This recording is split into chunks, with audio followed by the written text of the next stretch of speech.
world of deceit, telling the truth is a revolutionary act. It's the David Knight Show.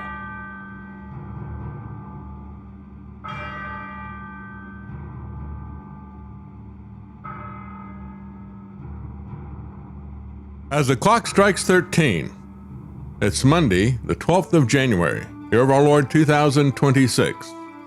Well, we're back again, and we've had some technical issues. We had some new equipment, and we decided to take the Operation Warp Speed approach.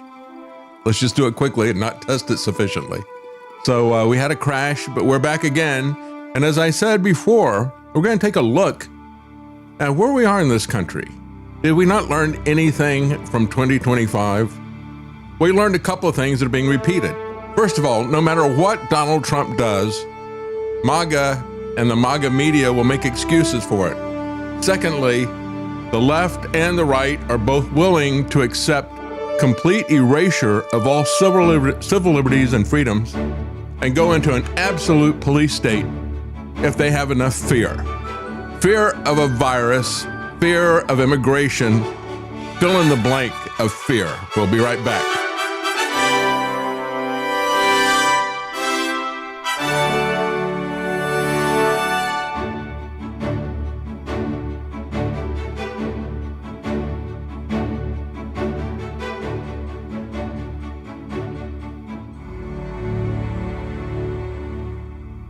In the wake of the Minnesota fraud, Governor Abbott is now directing an investigation into child care programs. This is the heart of the issue.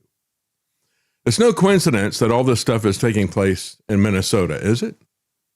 That we've got another 2,000 agents were sent in there to get more and more confrontational because they know that the right is hopping mad about the Somalian corruption, and we should be. And this is a problem that has been going on for a very long time. Mainly the fault of Waltz, but the Republicans have fault in this as well. The Trump administration knew about this. I reported about this nearly, what was it? It was about 2017, 2018. It was already well known.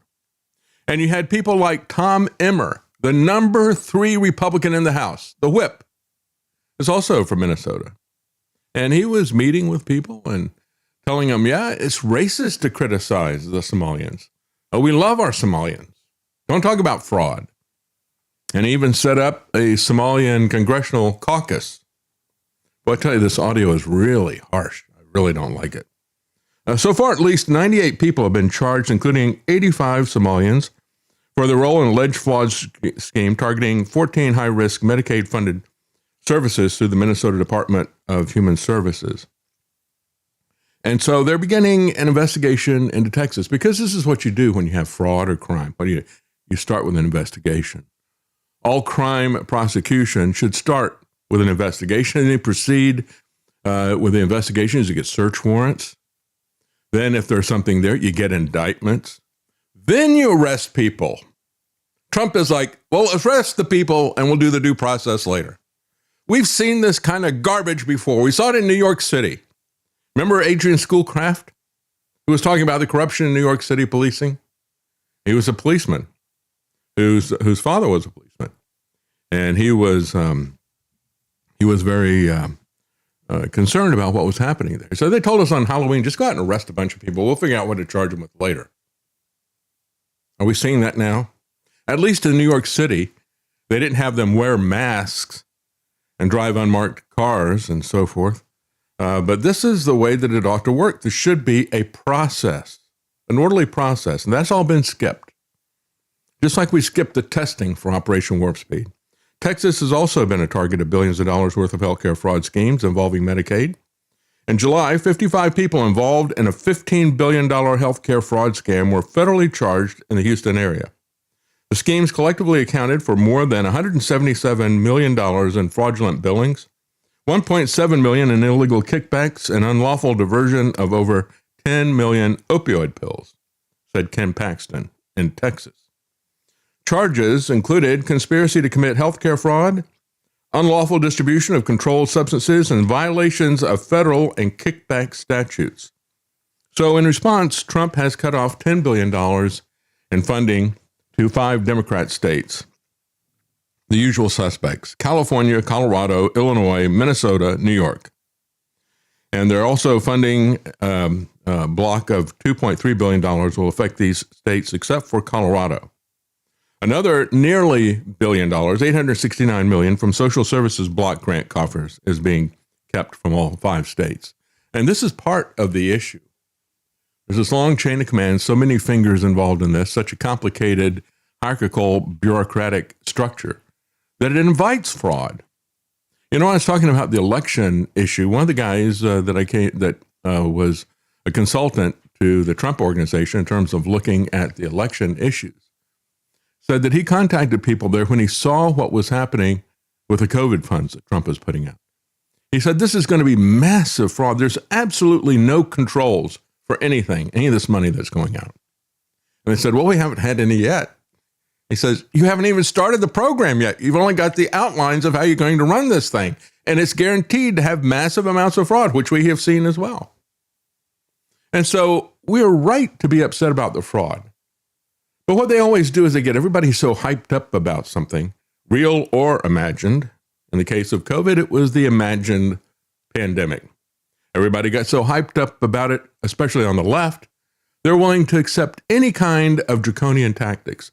Let me tell you that these agents, this army of 20,000 ICE agents roaming around with masks on, doing as they please, and attacking you physically or ramming your car if you film them, that is something that is far more dangerous than when they try to put masks on us. I wouldn't wear a mask, and I'm sure most of you wouldn't either. But this is something that is far more dangerous when you have militarized police who put on the mask. That's a very different dynamic. And this is something that the idiots, the fools in MAGA are cheering. They want to see this because they think it's going to help them with this problem that the government has ignored and kicked the can down the road for decades. When you look at immigration issues and border issues, there was an amnesty back under Ronald Reagan, and that was going to fix everything. We're going to give amnesty to everybody this year. But they didn't change anything about immigration. You know, half the people that they gave amnesty to did not apply for citizenship. They didn't want it. And so it's been going on, and this is a football they kick back and forth and a can that they kick down the road. And neither side ever does anything about it. But when you look at what is happening with the Somalian fraud, here's Washington State Attorney General. This is a report by the New American. He says journalists who probe daycares there face hate crime charges. Yeah, that's how bad it is. Well, it's just the Democrats, right? No, it isn't. If you remember, that's what Tom Emmer was threatening these people. So that sounds awfully hateful, that you're talking about the Somalian businesses and the fraud and that type of thing, these daycare stuff. Don't say that, said the Republican leader. Well, he's not the leader. He's the number 3 guy, the whip. So you got the speaker, you got the leader, then you got the whip. And he was the one who was saying that. The number 3 guy in the House Republicans was saying it's racist to criticize Somalian fraud. Now you've got the Attorney General. Now this is a Democrat. Nick Brown, the state's top law enforcement official, is apparently worried that what those journalists will do for Washington Somalians, what journalist Nick Shirley did in Minnesota to expose them as fraudsters, fleecing the taxpayers. Independent gonzo journalists Chris Sims and Danny Rebel, 333, did indeed show up at so-called daycares and found exactly what you would expect. No sign of children at the daycare. They also found the majority of the Somalian daycare centers had serious violations. KOMO News in Seattle found almost 300 daycare centers in Seattle that list Somali as their first language. This is, again, and it's not just Minnesota and Washington. Minnesota and Washington don't want to do anything about it, but it's also in Texas. You know, maybe what we should do is approach this from the standpoint, do we really want to have a welfare magnet? Do we really want to have a welfare state? Well, I don't want to have either one of those things. And I've said for the longest time, the way you approach the immigration thing, the way you get people to leave is to stop offering them massive financial incentives to come here. That's what our government is doing, Republican and Democrat. and it hasn't stopped. And so in addition to those massive financial incentives to come and live off the U.S. taxpayer, they've now added these fraudulent programs, and they are reluctant and slow to do anything about it. As a matter of fact, if you point it out, both Republicans and Democrats call you racist. Now, Emmer has changed his tune. Now he wants to deport everybody that's Somalian, even if they've gone through the citizenship process. I don't care about it. Fine, go ahead. But that's not legal. It's purely grandstanding. He's not going to get away with that. And so the Attorney General said, my office has received outreach from members of the Somali community after reports of home-based daycare providers being harassed and accused of fraud. And so he puts this out as a warning. It's actually beggars belief that there would be 300 of these daycare centers, Somalian daycare centers in Seattle alone, and that he would not investigate this, that a large number of them would be empty. But this is the same type of thing that the number 3 House Republican did in his district when it was shown years and years ago. You know, what are we talking about, 8 years ago? So his post was very blunt. Don't investigate fraud independently, or else, he says, my office has received outreach from members of the Somali community. And we got people that are being harassed and accused of fraud with little or no fact checking. Well, he's not interested in checking anything, is he? So anyway, Sims and his partner continued to investigate. On December the 30th, they showed up at a Somali daycare center. They said they were very unhappy to see me. He said there was no signs of kids or of it even being a daycare facility, he pointed out. Then we went to 6 more Somali childcare locations today in the Kent, Washington area. I was told by a few that they weren't daycares despite receiving taxpayer dollars as a daycare. One yelled, call the police, behind the door, because this is the way it operates in the UK as well, right? They come after the people who are pointing out the crimes by the migrants rather than coming after the criminal migrants. Days later, another Somali daycare was very angry to see me, he said. No sign of kids or even of being a daycare facility. Hani Family Childcare, LLC, has received $770,000 since 2023 in taxpayer dollars. So then the mayor of Seattle jumps in. So first it was the Attorney General of Washington State. Now it's the mayor of Seattle, where there are 30 of these Somali daycare centers. And he says, I stand with the Somali childcare providers who have experienced targeted harassment, and I condemn the surveillance campaign promoted by extremist influencers. Again, Republican Tom Emmer did basically the same thing 8 years ago in Minnesota. Number 3 Republican in the House. So yes, absolutely indict, arrest, deport these people rather than jail them at taxpayer expense. But don't accept masked federal militarized police who are accountable to no one, who obey no laws. Don't accept that as the only alternative. Don't be fools about this. I'm so sick and tired of what I see on social media, I got to stay off of it. It's ridiculous what I see people saying out there. I voted for this. I fully support this. Well, you're a traitor. You want the immigrants to rape our women and steal our money. I actually had somebody say that to me. David Knight wants these immigrants to take all of our money and rape our women. What do you even say to somebody that's stupid? I said, well, I know it's difficult to think for you, but try. I know it's hard, but still, please try to think. So the Seattle Komo News, KOMO News, found 283 childcare centers in our state that list Somali as their primary language. So where's the FBI?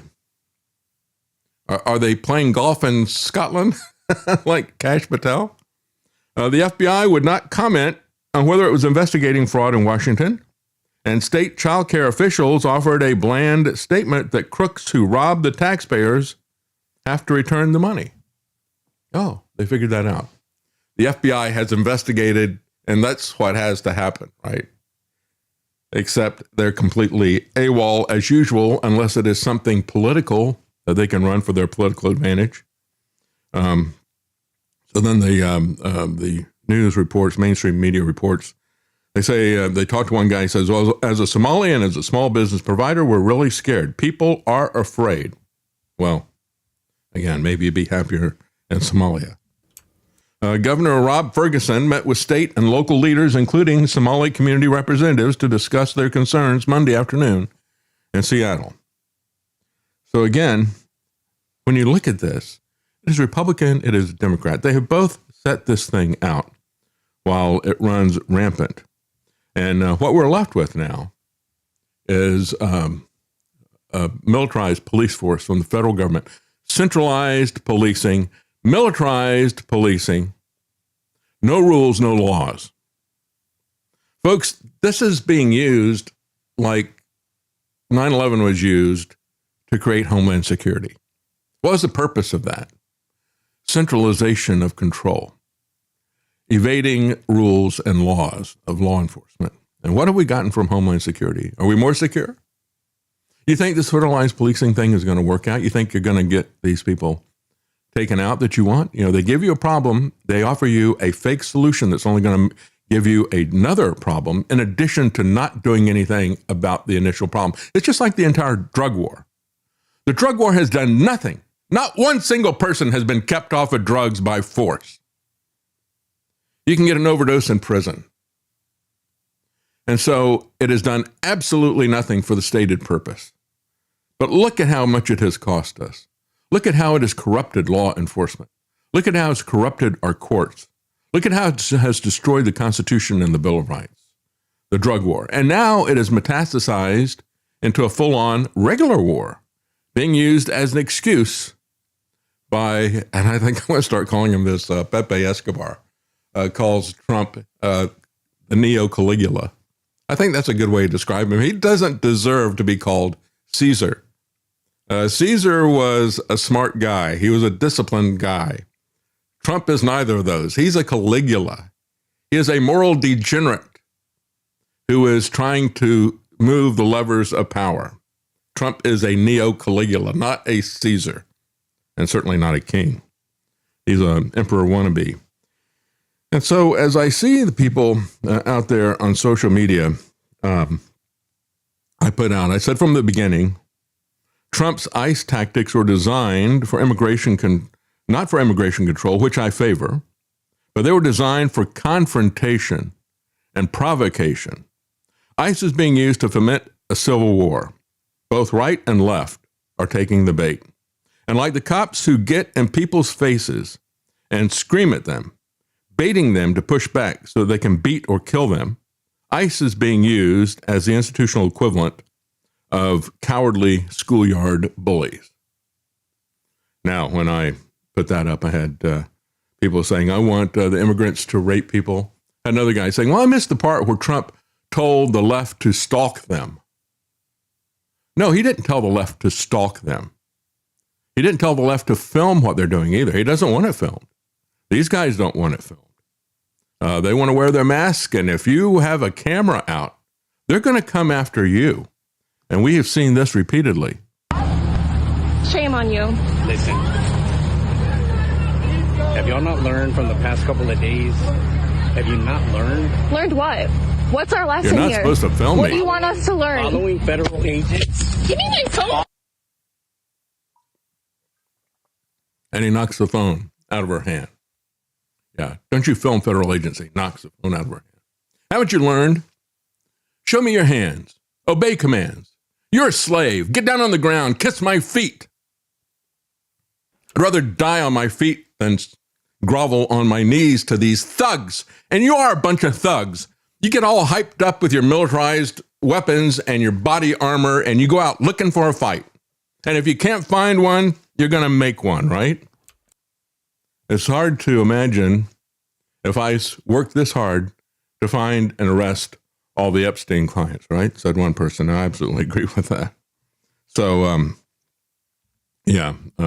Another thing to point out is that, whether Donald Trump gave the order, if you put two groups of crazy people together, two groups of people that are looking for a fight together, a fight will happen. That's right. These are groups that are diametrically opposed to each other, that hate each other. That's right. They don't and they're tweaking everybody. Mm-hmm.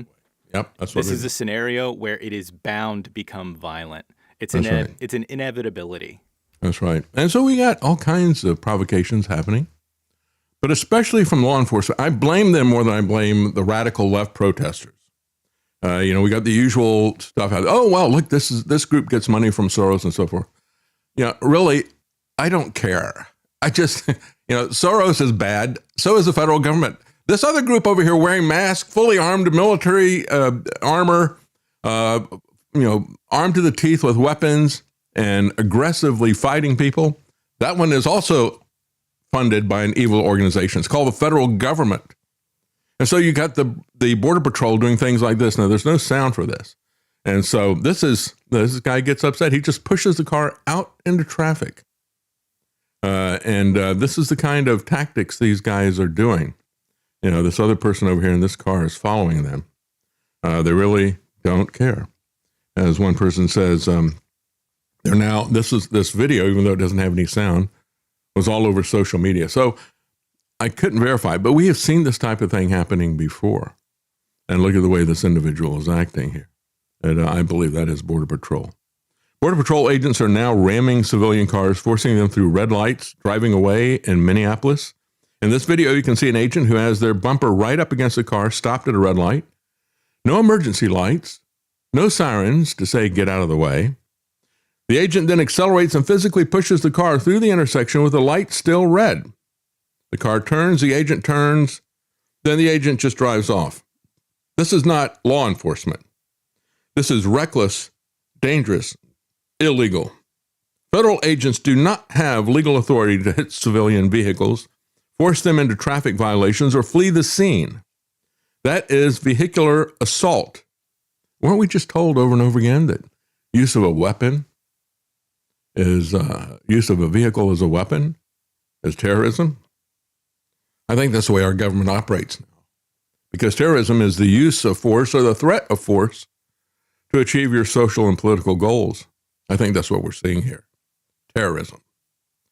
So that's an abuse of power, puts everyone on the road at risk. If local police did this, people would be calling it exactly what it is. So why are federal agents being allowed to do it in plain sight? Because they're there to solve a problem. Just like we had to have the masks and the vaccines to solve a problem. So we've got this dangerous problem, and it's got to be solved. So ICE agents in Minneapolis. Also, point out, they did a huge recruitment drive for ICE. Join ICE, join ICE, join ICE. This is another job where you want to be very selective about who you hire. That's right. You want to make sure that you are hiring someone that has the temperament for this. And if anything, if you look at the recruitment ads, what they're doing is they're recruiting people who've already got a chip on their shoulder. They're looking for people who are politically aligned with Trump. They're looking for brown shirts is what they're looking for out there, not law enforcement. Are you an angry, violent, potential criminal that wants to get some revenge on people that you dislike? Come join ICE. That's right. That's not the type of ad campaign you want to run. Are you a calm, collected individual that cares deeply about freedom? Then help us bring freedom back to the United States. But that's not what they're doing at all. And it's schoolyard bully tactics. Take a look at this. This is a guy who is filming. ICE agent doesn't walk up and say, move back or this or that, or I'm going to arrest you, right? Which is, again, not something that you should be arrested for filming the police. But of course, these people aren't police, are they? We can come up with a name for them, but look at this. This guy is filming, guy walks up to him, just kind of blindsides him, doesn't even give him a shot that he's going to push him down. Pushes it. That's very dangerous, People can hit their head and be severely injured. This is illegal, says Brian Kassenstein, as it is excessive in terms of force.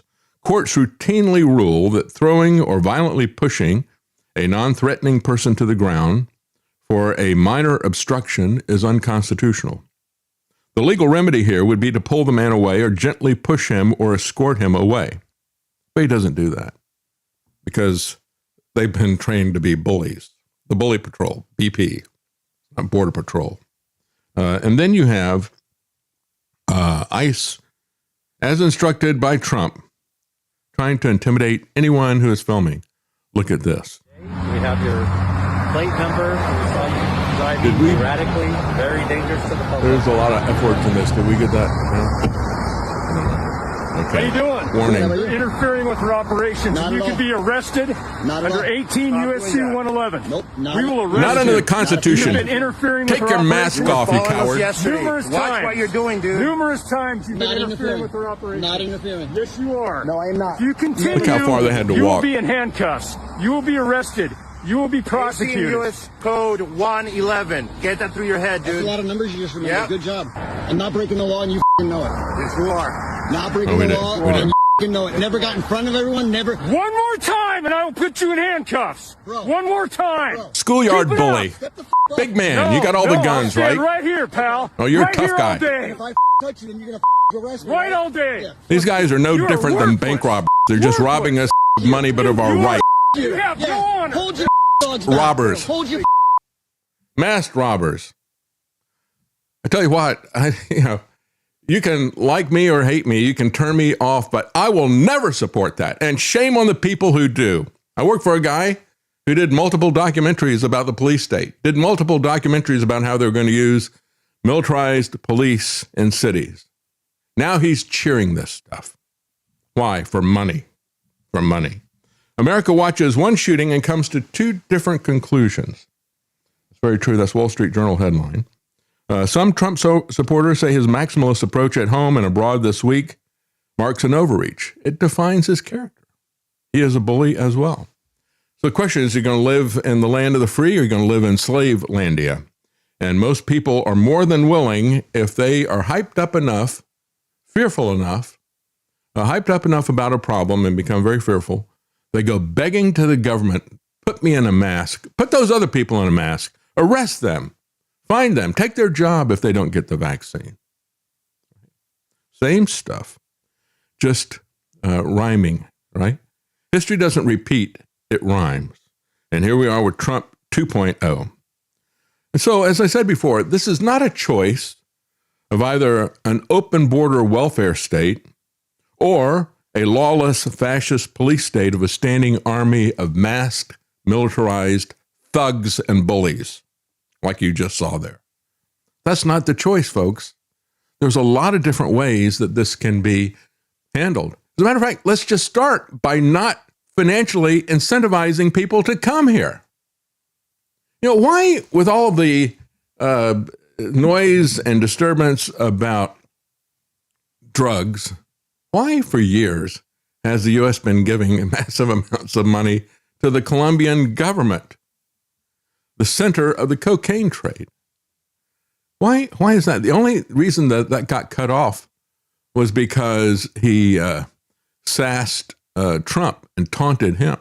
Oh, you taunt Trump, we'll cut it off. But hey, if you want to send in massive amounts of cocaine, no problem. We got this drug war thing. That's not about stopping the drugs, folks. That's about power. That's about the addiction to power in Washington. It's about giving them carte blanche to do whatever they wish. And so just stop the welfare magnet. That'd be the first thing that you could do.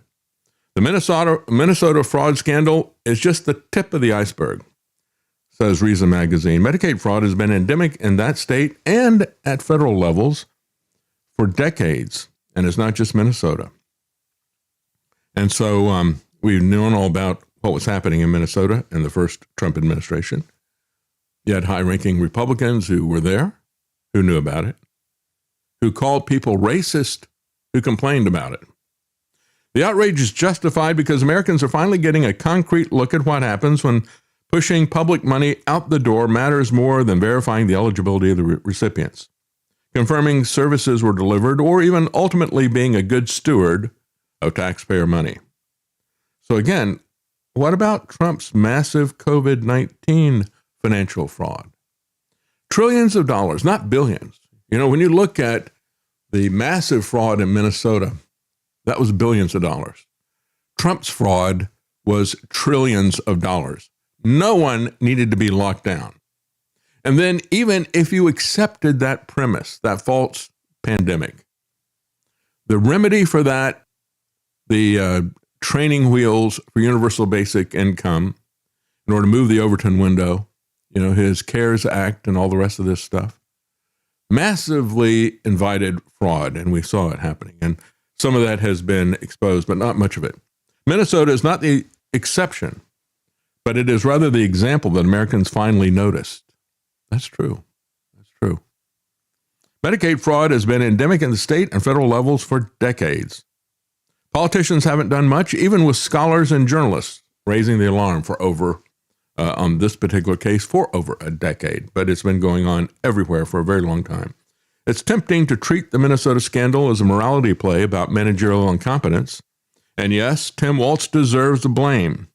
When red flags persist for years across multiple programs, failure of leadership is part of the story. But focusing on a single official or a single state misses the deeper lesson. First, we need to simplify the structure of the programs that produce improper payments and fraud. Federal matching grants, which Medicaid is largely built around, push states to build systems far larger than they would ever fund themselves, diluting accountability and encouraging growth for its own sake. Well, I agree with that. However, the first issue is that the welfare state is something for which I can find zero authority in the Constitution. None whatsoever. People say, oh, well, it's to promote the general welfare, so we must be able to have a welfare state. It's right there at the beginning, the preamble of the Constitution. No, that's not what it was talking about. But even if you accept that premise, that was amended by the 10th Amendment, the 9th Amendment, saying, if you don't have specific authority to do something, you cannot imply or infer that. You cannot usurp that from the states and from we the people. So no, that is not there at all. And even if it ever was there, even if you want to say, well, that was what was intended in the preamble, which I disagree with, even if you accept that premise, it was shut down by the 9th and 10th Amendment. And from a practical standpoint, that's what we've said from the very beginning. It's what Alexis de Tocqueville, one of the important things that he found when he came to America, he wrote about democracy in America. He contrasted it to France. He said, in France, we have these government programs that do this stuff, but in America, it's done in the community. And if you do it in the community, if you do it one-to-one, there are so many benefits for both the giver and the receiver. And one of the things that happens is that you are able to, for the most part, ferret out fraud. You can see it because you're there. So when you create this long chain and all these nested institutions like some kind of a Matryoshka doll, you're inviting corruption like that. Let's fix the corruption problems. Let's do something about that. Yeah, certainly in Minnesota and the Somalis and that type of thing. But let's not accept as a phony solution masked, militarized federal bully patrol. Let's not do that. Second, do away with automatic enrollment and the pay now, scrutiny later style of oversight. Any beneficiary's eligibility has to be regularly reaffirmed. Third, ultimately, no oversight regime can police a government so large and so complex. See, that's the whole thing about it. Even if you wanted to do welfare by the federal government, even if you wanted to do a welfare state, the worst possible way to do it is the structure that is there now. It's a pragmatic issue as well. And so this is from another organization. Renee Good's killing reveals why fact-based journalism loses the narrative battle. I disagree with this. This is a leftist outlet, Mediaite. Well, the audio just keeps kicking off of me. The gating is just really off. It's difficult to talk with this stuff. Anyway, the aftermath of this, what they're saying is, well, the people who are out there who are doing this for money and for audience, they get everybody really hyped up, and they want to say the fact-based journalists are trying to take it slow. They want to take it slow. They don't want to jump to conclusions. They want to wait and see what is going on. And so, the lie travels halfway around the planet before the truth can get its pants on is basically what they're saying. That old thing. I think that was from Mark Twain. One side saw a clear vehicular attack that justified lethal force. The other saw an unjustified killing followed by an official lie. Each of them accused the other of gaslighting, and each insisted that the facts were obvious. Well, here's the thing. It doesn't have to be laid out the way they're doing it. You don't have to wait and wait and wait to look at this. And it isn't, by the time when you see the video, as they say, they locked in a narrative that was based on tribalism and somebody's political stance. I don't like her. She's got a wife, she says, LGBT. And then, these people, these lefties, they've got to be wrong, that type of thing. And then many people were told what had happened before they actually saw the video. And then you also had the people who were talking about it, like Trump and Kristi Noem, who obviously had never seen the video before they told us what had happened. It was an act of domestic terrorism. What happened was our ICE officers were out in an enforcement action. They got stuck in the snow because of the adverse weather that is in Minneapolis. They were attempting to push out their vehicle, and a woman attacked them and those surrounding them and attempted to run them over and ram them with her vehicle. An officer of ours acted quickly and defensively shot to protect himself and the people around him. And my understanding is that she was hit and is deceased. We're continuing to gather more information, but this goes to show the assaults that our ICE officers and our law enforcement are under every single day. Everything about that was a lie, except for the fact that he killed her. Everything else was a lie. And then Trump is no better. The guy was run over. He's in the hospital. It's amazing he survived. And then in the Oval Office, he was arguing with some New York Times reporters. And then he said to his assistant, go get the video and show it to him. As they showed it to him, he went silent. It's like, And then he changes the subject. There was nothing he could say. The lie was so obvious. This is the issue. And when I look at people, I've seen people like Juanita Broderick, Ben Garrison, people out there who are jumping in. Well, that should prove it. And we got another video, and that should prove it. And I'm going to show you that other video, the one that was being shot by the murderer. And I call him a murderer. This guy was not run over. He was not injured. This is the guy walking away afterwards. This is also the guy. Yeah, he looks like he's really torn up about killing somebody right then, doesn't he? Poor fellow. Poor fellow. Yeah, he had his balaclava friends wearing the balaclava masks show up and take all of his personal belongings somewhere. We're supposed to feel sorry for him because he's in hiding. He should be taken somewhere where he's behind bars. But people see what they expect to see. They select evidence that confirms their belief. The observation describes how audiences receive information, but it understates how quickly those realities are constructed. And so, as I point out, by the time people saw the video, they'd already been told what happened. And in the case of Kristi Noem and Donald Trump, they'd already told you what had happened, even though they hadn't seen the video. They're just going to push their institution. They're going to push their politics. Forget what's in the video. A celebrity scandal breaks and immediately the takes harden before the facts emerge, or a corporate crisis produces a polished statement within hours while details surface over weeks.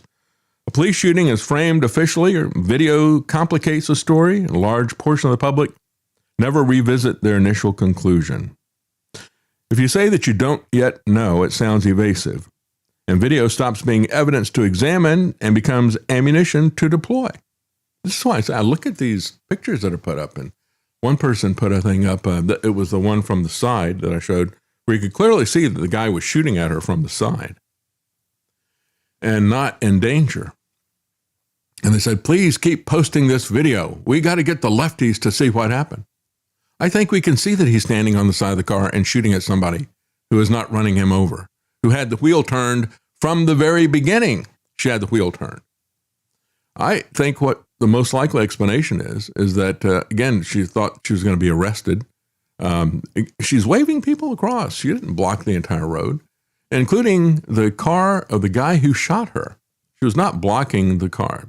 She was letting cars go, including ICE cars, go by. And I think when the guy came over and wanted to get into her car and wanted to arrest her, I think she panicked. And I think she backs up. Why would you back up if you're going to run somebody over? You don't do that. And why would you turn the wheel if you're going to run somebody over? None of this matches what we saw from the very beginning. And I guess that's a problem. I guess I watched the video before I listened to their narrative. So, as a matter of fact, You've got to let them tell you how to interpret what you see. yeah, like the Supreme Court, right? Yeah, Supreme Court. I can't trust my understanding of English. I can't read this for myself. So please tell me what this means. And please invent some new rights. It's kind of interesting. Kristi Noem. Part of this might be that, how much of this do we chalk up to dishonesty, and how much do we chalk up to just stupidity? Kristi Noem is doing an interview, and listen to this.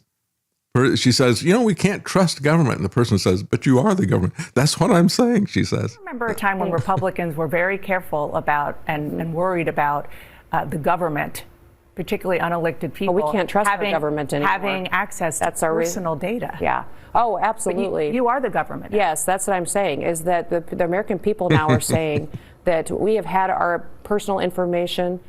Yeah, and so, the Trump administration is out there massively escalating the surveillance state to go along with the police state. So, video of the Minneapolis ICE shooting does not resolve the issue of whether or not it was legally justified. This is reason. And that truly is the amazing thing. So you can have a situation where the police initiate everything, just like the FBI goes out and initiates these things, and they then run a sting. You can have the police go out and initiate an action and say, well, that made me feel threatened. So if I felt in fear of my life, I can kill the other person. And the Supreme Court says that. And reason says that as well. Doesn't matter whether their life was actually in danger. They're allowed to kill you. Think about that. It might save your life or the life of your children. Just understand that any encounter with police, no matter how silly, it could be jaywalking, they feel entitled to kill you, and the law will back them up on it. As a matter of fact, when you, let's see, here it is right here. Listen to this. Well, that was quick. I asked if someone could find the report, and they did. What are we talking about? The internal report produced by Customs and Border Patrol, which stated that U.S. border agents were intentionally stepping in front of moving vehicles to justify shooting at them. This article came out in 2014. It was based on a report that I couldn't find, but fortunately someone else found it for me, my good friend Victoria. And here is the report from CBP. And right here on page 8, they found that Border Patrol agents were intentionally stepping in front of vehicles to create justification to shoot the people inside. Most reviewed cases involved nonviolent suspects who posed no threat other than a moving vehicle. It states they were doing this out of frustration. Once again, Jonathan Ross, the man who shot the woman in Minneapolis, was a part of CBP during those years. He was there when that was happening. I will leave a link to that in the comments so you can read it for yourself. Thanks. So the guy who murdered her was at Border Patrol when they had an issue with Border Patrol, kind of a policy, step in front of the car. Now we're threatened because I stepped in front of the car. So now I can kill you. He's already had a situation, and they made a big deal of this with the conservative influencers on X. Well, this may change your thinking. This is a guy who not too long ago was dragged 300 feet by a car and had to have 30 stitches. And so did he learn anything from that? Or is he going to keep repeating those same mistakes? So we're going to take a look at the video that he shot that's supposed to change everybody's mind. Well, I'll see if it changes your mind or not. But the bottom line is that this guy has conducted himself in a way that is not only reprehensible, but threatens his safety and other people. And I talked about how going back even to 1972, 54 years ago, the New York Police Department said at the time, we are not going to shoot into cars just to stop them because it's a vehicle. Somebody's driving away, or even if they're threatening people with a car, we're not going to shoot into the car if they don't have a weapon. Why? Because you're most likely not going to hit them. You're going to most likely hit somebody else, maybe even a police officer. And those are the ones we care about, right? Not the innocent bystanders. So you're not going to shoot him because you're most likely going to hit somebody else besides the driver. And if you do hit the driver, they're just as likely to step on the gas as this woman did when she was killed as to step on the brake or to have their foot just fall to the floor. And now you've got an unguided missile that is very, very dangerous. So he violates all of these rules that are there. Bystander video of the incident immediately cast out on accounts. Footage from various accounts that this is self-defense, as we heard from Trump and from Kristi Noem.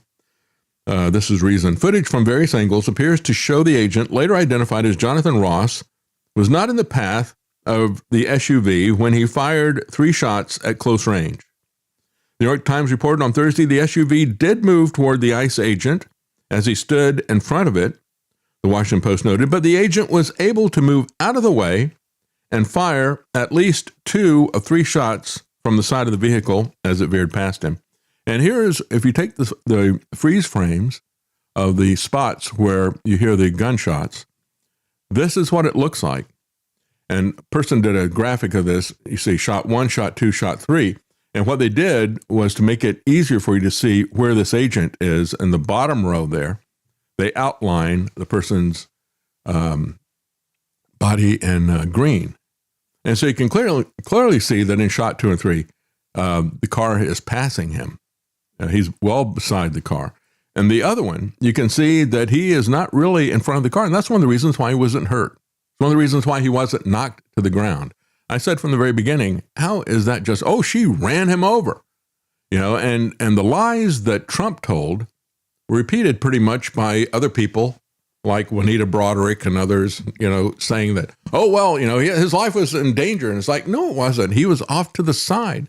Even that one shot that went through the windshield was off to the side. And at the angle where that shot enters the curved part of the windshield on the side near the A-pillar, the only way that that angle could have gone through it from that side and hit the person in the car is if he's standing well off to the side, as you just saw in that picture. And we can also see from the very beginning that the wheel was turned. If your intention is to run somebody over, you don't turn the wheel like that. Maybe she was panicked. Maybe she's a poor driver. Who knows what was going on in that situation? But it was not a terrorist threat. The Post said the videos it analyzed do not clearly show whether the agent is struck or how close in front of the vehicle he comes to striking him. But nevertheless, says Jacob Sullum at Reason, he can still be legally justified, which hinges on whether or not he reasonably believed that he was in danger at that point, even if that belief may have been mistaken. Yeah, this is the Peter Pan defense, you know. You got to believe. If you believe Tinkerbell comes back to life, let's everybody clap for that, right? And it's really kind of what you saw with COVID. Well, you know, we did the best that we could. It wasn't malicious. It wasn't intentional. We really thought that there was a pandemic. We really thought that there was a bioweapon that came from the Wuhan lab. And so we had to do all these things to you because of that. It's not justified. It's not justified even if that were true. And even if this guy was afraid, what he did is clearly not justified. I don't buy it. The Justice Department's policy on the use of force jives with what the Supreme Court has said. Deadly force may not be used solely to prevent the escape of a fleeing suspect. Firearms may not be discharged solely to disable moving vehicles. You understand? How many times do they have to break their policies? How many times do they have to break the law? How many times do they have to recklessly endanger other people and themselves before they're blamed? Well, evidently, they will never be blamed. Not by Trump, not by Noem, not by MAGA. The Justice Department explains firearms may not be discharged at a moving vehicle unless, number one, a person in the vehicle is threatening the officer or another person with deadly force by means other than the vehicle. You hear that? That's Department of Justice policy. Number two, the vehicle is operated in a manner that threatens to cause death or serious physical injury to the officer or others, and no other reasonable means of defense appears to exist, which includes moving out of the way. I had somebody ask me, say, well, what would you do if you were in a situation like him? I said, I would have moved out of the way. He put himself in front of that vehicle. And when I play the video, you're going to see that after I'm not going to tell you. I'm going to let you see it yourself, and then I'm going to tell you what I see out of it. I will say, from a young age, you instructed me not to stand in front of cars.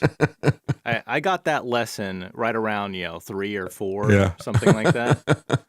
Yeah, you are creating a scenario where you are giving yourself justification for lethal force. That's right. That's what the Border Patrol people were taught to do, and that's what they were doing. Let's put ourselves in danger so I can use lethal force.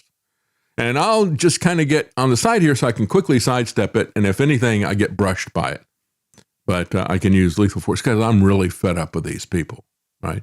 He was taunted just before he shot this woman. As a general rule, people that are going to run you over are not the same people that are going to drive away if you aren't blocking them. Mm-hmm. So you're not really creating a scenario except for one where you get to shoot someone. Yeah. It looks more and more to me like road rage on his part. Rage at what was said to him by the quote-unquote wife of the person who was killed.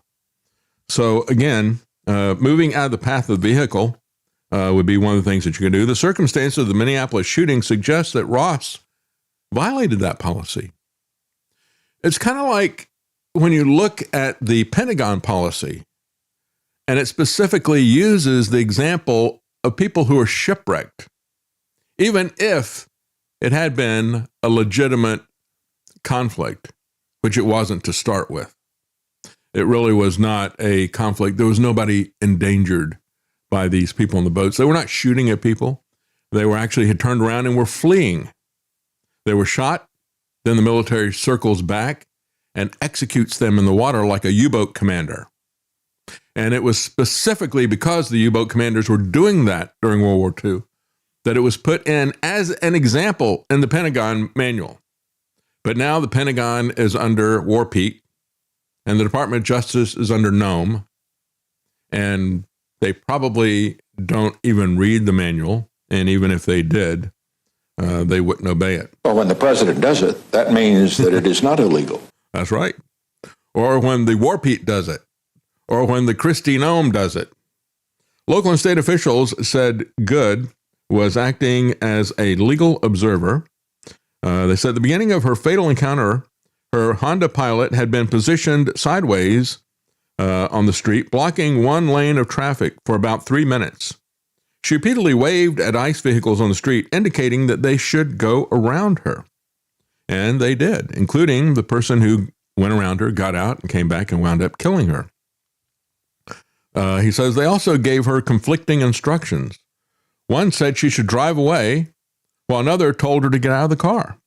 Video shows one agent grabbing the handle of the driver's side door, apparently in an attempt to enforce the get out of the car command. And again, this is, we are to show your hands, obey commands. And I've seen pictures of people who have done that, who have still been executed. You remember the father? They were called, I think it was on a drug case or something like that, some drug call. And it was at a hotel. And it was a father with a young family there. They go, get on the floor, get on the floor. Yelling and screaming at him. He's got his hands up. He gets down on the ground, and they shot him anyway. Killed him anyway. He's doing everything they said, and he still shot them. When you try to obey a tyrannical government, they will still kill you, folks. Yeah, in that video specifically, they're making him belly crawl along the floor, and his pants start to come down. So he reaches back to try to pull his pants up. Yeah. And that's when they shoot him. Yeah. Yeah, it's amazing. So the SUV backs up a little bit, then begins to move forward. The front wheels turned to the right, away from the agent. That was the first thing I saw. Ross initially is standing near the left front bumper, but he quickly moves out of the way. He fires 3 shots at the car as it moves past him. Again, he was not even knocked down. We've had people who have been knocked down like this. Here's a nice car. Boom, hits the person, knocks them to the ground. Just like, ramming cars at intersections. They can do whatever they want. No wonder they wear masks. No wonder they get so upset if you film them, because they're criminals. All right, so let's take a look at the at the video. Wait, I got one more thing I want to say. This is where it really got me upset with the Reason magazine article. And they said, so he may not have been justified in killing her. But, we have a system here where all the police have to do is say, I was afraid for my life. And legally, then, he is now justified. That's all they have to do. Local prosecutors, and one example here. Well, let me give this example here. South Carolina, Seneca, South Carolina. And this is a 2015 fatal shooting over a 2-bit marijuana sting. Police had lured 23-year-old Tori Morton, who ultimately was arrested for possessing 10 grams of marijuana, to a Hardee's parking lot so they could arrest her for selling pot. She was on a date with 19-year-old Zachary Hammond, who drove her to the restaurant, and she was eating an ice cream cone in the front seat of his car when Lieutenant Mark Tiller, who was assisting the undercover officer who had arranged to buy marijuana from Morton, approached the vehicle. Tiller said Hammond, who was unarmed, saw him, panicked, and tried to run him down, forcing him to fire 2 shots through the driver's side window in self-defense and kill the driver. Tiller's account was inconsistent with dashcam video of the incident, however, which showed that Hammond was already backing up as Tiller approached the car. Hammond continued on his way, making a sharp left. The only difference between these two accounts, one of them turns left, the other one turns right, but they both turn away from the cop, and the cop still kills them. So Tiller ran into the path of the car, just like this guy, then backed up to avoid being hit. When Tiller fired the first shot, which entered Hammond's chest through the left side, he was no longer in the path of the car. Tiller fired a second shot, which hit Hammond in the back as Hammond was moving past him, shot him in the back. There was no indication that Hammond aimed the car at Tiller, and Tiller was not in danger of being struck when he fired those 2 rounds. Local prosecutors nevertheless declined to charge the murdering cop. 10th Circuit solicitor concluded that Tiller actually believed that he was in imminent danger of losing his life or sustaining serious bodily injury. So, yeah, see if that works for anyone else. That's right. That's right. A Justice Department investigation of the shooting apparently went nowhere, but a lawsuit that the Hammonds family filed to the city of Seneca resulted in $2.2 million settlement. Tiller was fired about 6 months later. So we've seen this like the O.J. Simpson thing. The jury, because of their prejudice, allows O.J. Simpson to get away with murder. Same thing here, except the prejudice is for the police. But then you can get compensation through a civil lawsuit because the justice system is completely broken. So then we get to the video itself that was shot by the agent on his cell phone. And I got to say, I've got several articles even today from the New American that I agree with, and we'll talk about it later. This one, I think they're completely wrong. They've completely bought into this, which is really disturbing, considering the fact that the New American should be leading the charge against the federalization of police, the militarization of the police. They've forgotten what they did 60 years ago. Now they're cheering this BS. Here's the headline from the New American. ICE agent's cell phone footage clearly shows a woman attempted to run him down before the shooting. Well, let me play it for you and see if that's what you think is going on here. As a matter of fact, what I did was I've got the clip that they say is proof of this. That's all in real time. And then I took the shooting part and put it behind it at 25% speed so that you can see it right after the full clip. Here's the clip. This is the cell phone footage of the murder shot.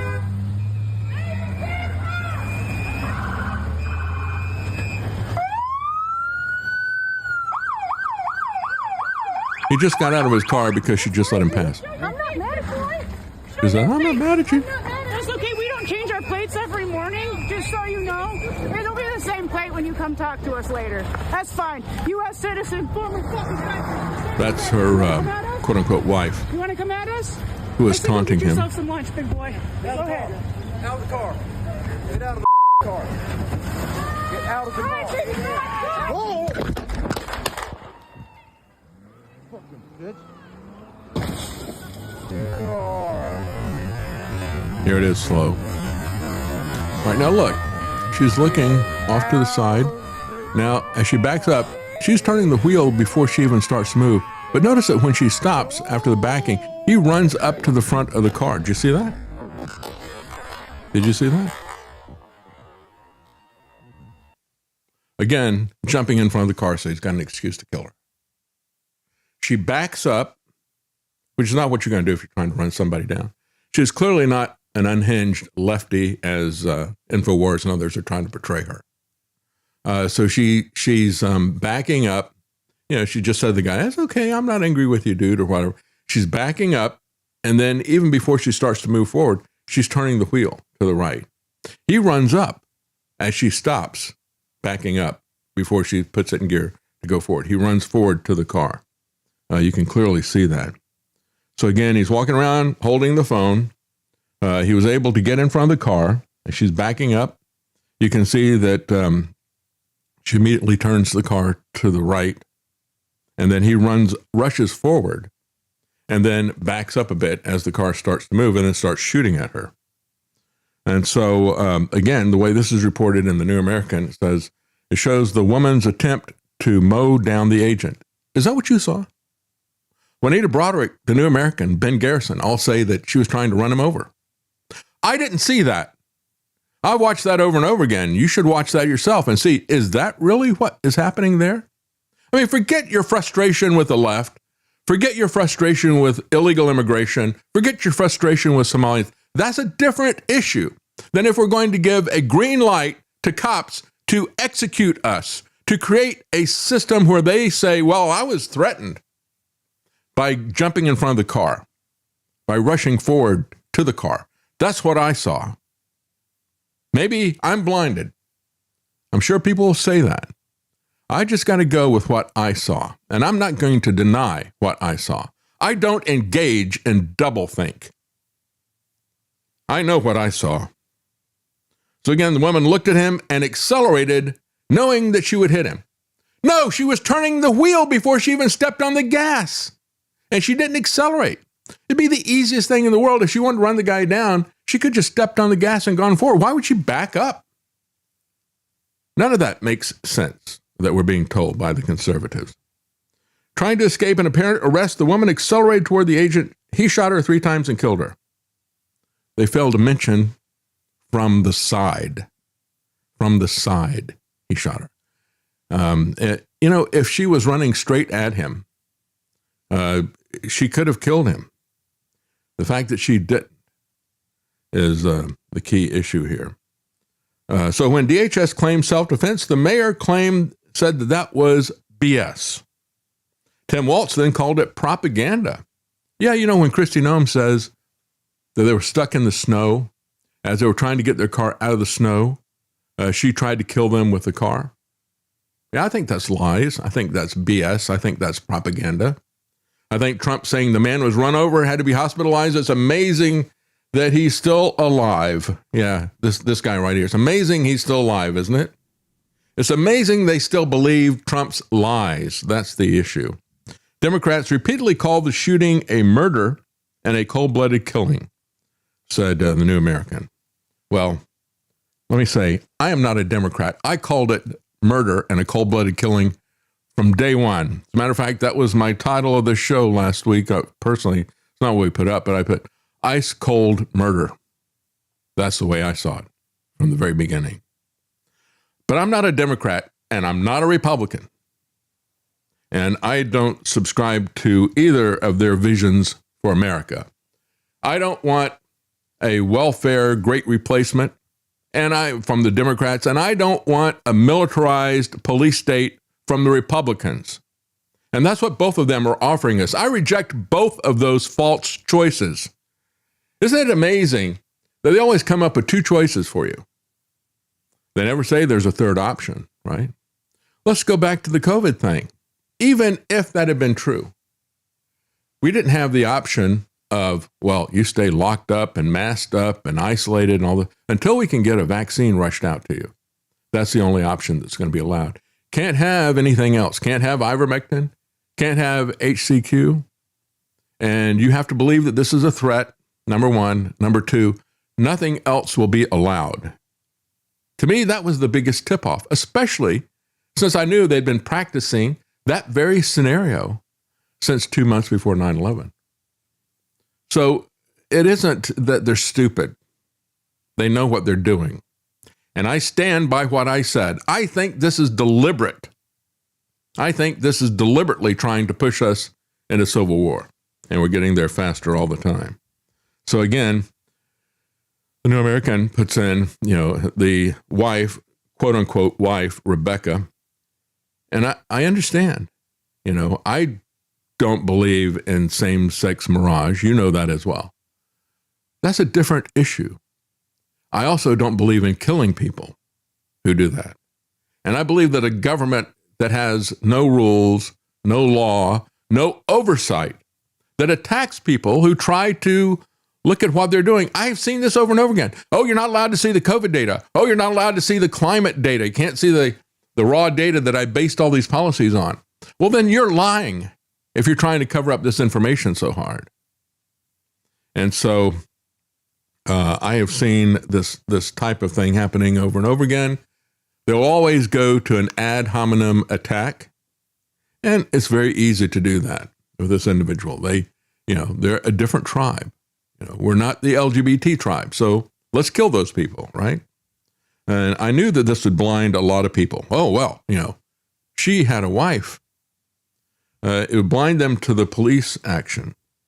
And so, when I push back against that, just like when I push back against the drug war. Oh, well, you want people on drugs. No, I don't. No, I don't. This is a separate thing. It doesn't solve the problem. And, if we have a country where people haven't caught on in 54 years to the understanding that the drug war is a failure, that the attempt by the government to force us to not use drugs is an absolute failure and will never succeed. If people haven't caught on to that in 54 years, they're not going to catch on to this other stuff, which is really what is so concerning. So when we look at the tactics of all of this, as one person said, one person who was a consultant to law enforcement said, what is a cop doing walking around carrying a cell phone? You're supposed to keep your hands free so that you can react to things, right? And again, everything this guy did was in violation of common sense and law enforcement policy. But they're going to circle the wagons and protect him because they don't want to have a precedent where anybody in law enforcement is ever made to be accountable for anything they ever do.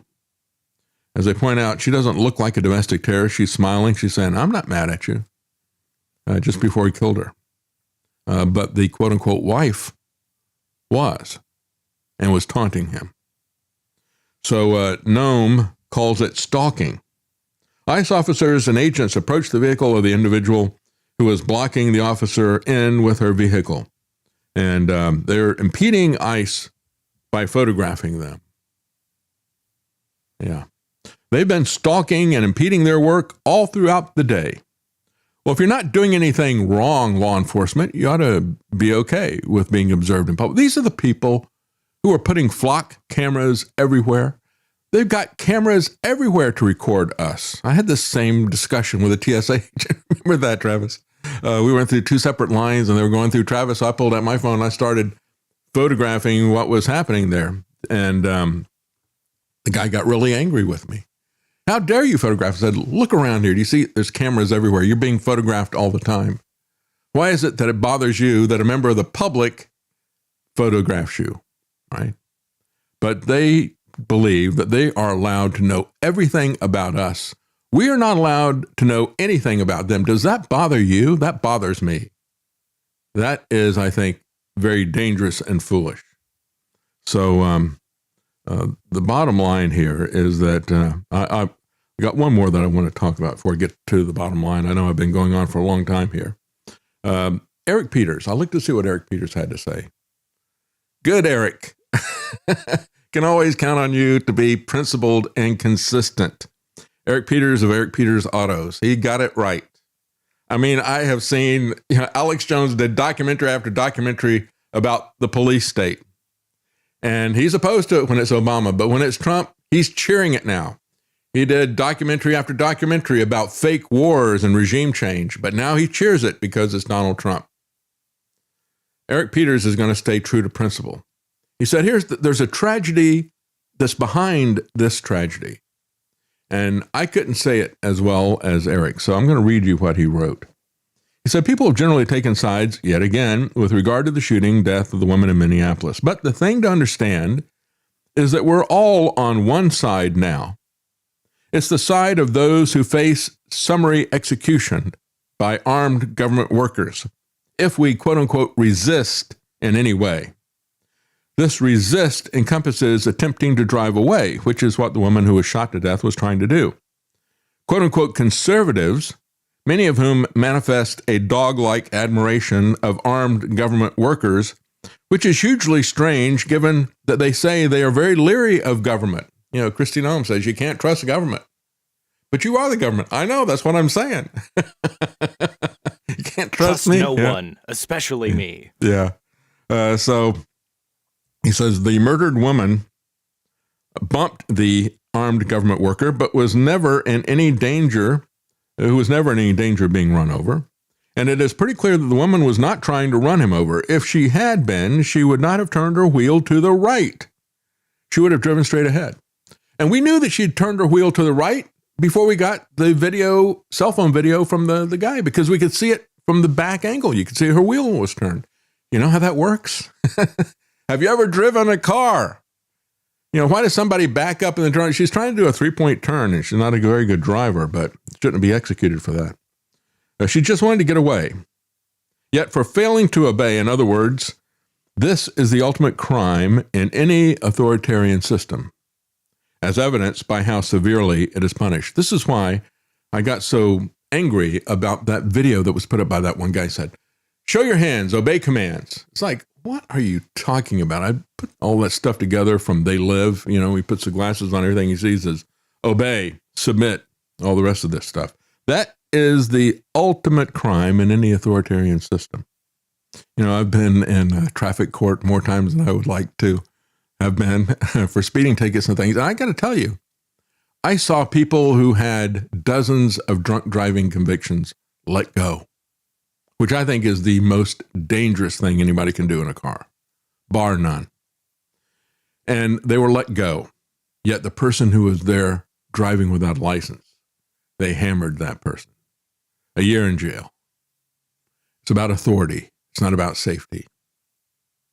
So videos of armed government workers tackling, beating, and shooting people who aren't criminals, in the sense that whatever they were being initially pestered over was some petty statutory offense that entailed no harm done to anyone.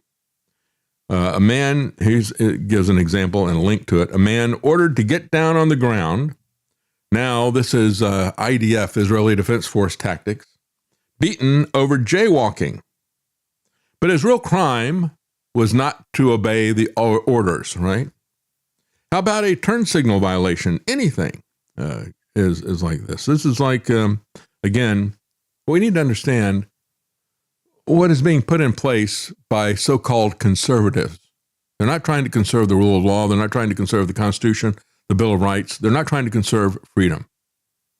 This is like the creation of Homeland, created under a false pretense, a dangerous, unnecessary institution and change of an institution to centralize control and to avoid accountability. It is hard to pin it down exactly, says Eric, but it is sometime in the mid-1990s that hut, hut, hut got normalized. We saw it on TV. The cop shows became a huge hit, normalizing and even fetishizing the hut, hut, hut. I just showed you last week before all this stuff happened. You got people in Japan going to unbelievable amounts of effort in their LARPing, live action role playing, right? Pretend that they're police. And they've got the cars wrapped with the same kind of markings that you have a police car. They got full uniforms. They got body cams, and they've got, I think it's like airsoft guns or something like that. Or maybe it's, I believe airsoft. I don't think it's paintballs. Anyway, they're going around We were laughing at it because it was so absurd and so over the top. And yet to them, they're imitating what they see on TV about how cops act. And they're imitating what they know about America, which is America is a police state. You know, the very fact that they're doing this, they want to play police. So what do? You know, it's not the German police anymore. You know, the old joke, hell is where the police are German and the chefs are British. And I forget what the other aspects of it were, but yeah, that's, you know, the bad food from the UK and the bad police from Germany. Well, now we are the Nazi cops. And so they're running around, you know, Paris, open up. And then they say, the door rocked as they kick it down. But Eric Peters goes back to Randy Weaver, his 14-year-old son executed on their own property. And what did we see from that? To this day, I remember the name of the sniper, the FBI sniper, euphemistically called the hostage rescue team, and how he shot Randy Weaver's wife point blank as she was holding a child, shot her right between the eyes, and she slumped to the ground holding the child. And it was a point blank shot. I mean, he was so close with that sniper rifle. It's the same as if he had just put a gun in her face. Like that trainee killer in Nashville. I've said so many times, how could somebody do that to a 9-year-old? How could somebody be so full of hate like that trainee killer in Nashville that she would just walk up to a child and shoot him point blank in the head? Well, that's what this FBI sniper did to a mother who was holding her child. What do we say about that? Well, the government, both Democrats and Republicans, remember, Ruby Ridge happened under George H.W. Bush. And a lot of the same people who were involved in Ruby Ridge then later did Waco under Bill Clinton. Those are not two separate things. The bureaucracy doesn't change. And it doesn't matter who you vote for. They're going to do their thing. So they gave Lon Horiuchi a medal, not a prison sentence, which he deserved. I've seen this happen over and over again. I've watched them, and he mentions the Branch Davidians. They said, yeah, they were religious weirdos. And, you know, that's one of the things that really stuck with me about that. I remember when that happened, and I remember the Christians that I knew, many of them, oh, yeah, those Branch Davidians, they're crazy religious kooks and everything. And it was almost like they had a death wish for these people because they were embarrassed by their over-the-top actions and calling themselves Christians. Well, I'm embarrassed by what Pete Hegseth does, but I don't want to see him executed. I don't want to see him and his family burned alive. And I just want to see him removed from office. But I've seen that type of thing before. And that's the ultimate tribalism, isn't it? That Christians could say, oh, I don't like their theology. Look what they're doing, you know. And they're marrying kids at young ages and so forth. The kind of ages that people used to get married at throughout history. And I'm not doing a Megyn Kelly here. I'm just saying that, you know, we're not talking about consensual sex with minors. We're talking about parents engaging children to other people. And I'm not supporting that. I'm just saying that that was not that much of an historical aberration. But they wanted these people killed. I mean, they really applauded that, thought it served them right. And so that's the kind of tribalism that we have to avoid. And how do you avoid that? You have to look at what is really happening. You have to have some moral principle foundation that you evaluate things from. And you have to be honest with what you're looking at, rather than getting into this Kool-Aid drinking cult called MAGA. So the operators were and are taught to regard the slightest act of recalcitrance as resisting, says Eric Peters, and to respond as if this constituted a threat to their safety. The president and his minions approved that message. No hint of empathy, no expression of rueful sentiment that just maybe things got out of hand. There is no uncertainty about it at all. They cheered it immediately. They gave false details immediately. And I challenge anybody to show me the footage of these guys stuck in the snow. We can all see that didn't happen. We are all coarsened by this. Humanity is diminished by this. The ICE goon who shot that woman could have just stepped aside and did, by the way, and let the woman go. This is exactly what would have happened in America before the mid-1990s. Cops didn't shoot at people who weren't shooting at them. So who was just people who were just trying to get away from them? Instead, the ICE goon did what he has been trained to do, and what government goons know they can do with impunity. The tragedy isn't primarily that it was done. It is that it can and will be done to any of us, because so many of us have accepted it as okay to be done to any of us. That's exactly right.